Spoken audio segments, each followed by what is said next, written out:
আগামী রোববারই বাংলাদেশের সমস্ত শিক্ষা প্রতিষ্ঠান পূর্ণাঙ্গভাবে খুলে যাচ্ছে। ইতিমধ্যে এ বিষয়ে সংশ্লিষ্ট সকল শিক্ষা প্রতিষ্ঠানকে অবগতি করা হয়েছে, যেমন বিশ্ববিদ্যালয় মঞ্জুরি কমিশন, সরকারি ও বেসরকারি বিশ্ববিদ্যালয় উপাচার্য, মাধ্যমিক ও উচ্চ মাধ্যমিক অধিদপ্তর, মাদ্রাসা শিক্ষা বোর্ড এবং কারিগরি শিক্ষা অধিদপ্তর সহ সকল শিক্ষা সংশ্লিষ্ট সবাইকে অবগতি করা হয়েছে। উল্লেখ করা যেতে পারে, বৈষম্য বিরোধী ছাত্র আন্দোলন গত 15ই জুলাই 2024 বিশাল এক সহিংসতায় রূপ নেয়। এর ফলে 16ই জুলাই ঢাকা, চট্টগ্রাম ও রংপুরে সংঘর্ষে শিক্ষার্থীসহ 6 জন নিহত হয়। ফলে উদ্ভূত পরিস্থিতিতে রাতেই সারা দেশে স্কুল, কলেজ ও পলিটেকনিক্যাল সহ সকল বিশ্ববিদ্যালয় অনির্দিষ্টকালের জন্য বন্ধ ঘোষণা করা হয়।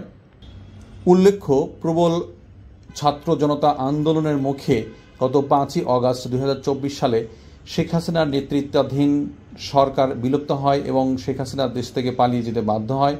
এর ফলশ্রুতিতে গত 8ই আগস্ট নোবেল বিজয়ী ডক্টর মোহাম্মদ ইউনূসের নেতৃত্বে একটি অন্তর্বর্তীকালীন সরকার গঠিত হয়। সেখানে প্রধান উপদেষ্টা ডক্টর মোহাম্মদ ইউনূস আগামী 18ই আগস্ট থেকে স্বাভাবিক শিক্ষা কার্যক্রম শুরু করার জন্য সংশ্লিষ্ট সবাইকে নির্দেশ প্রদান করেছেন বলে জানা গেছে।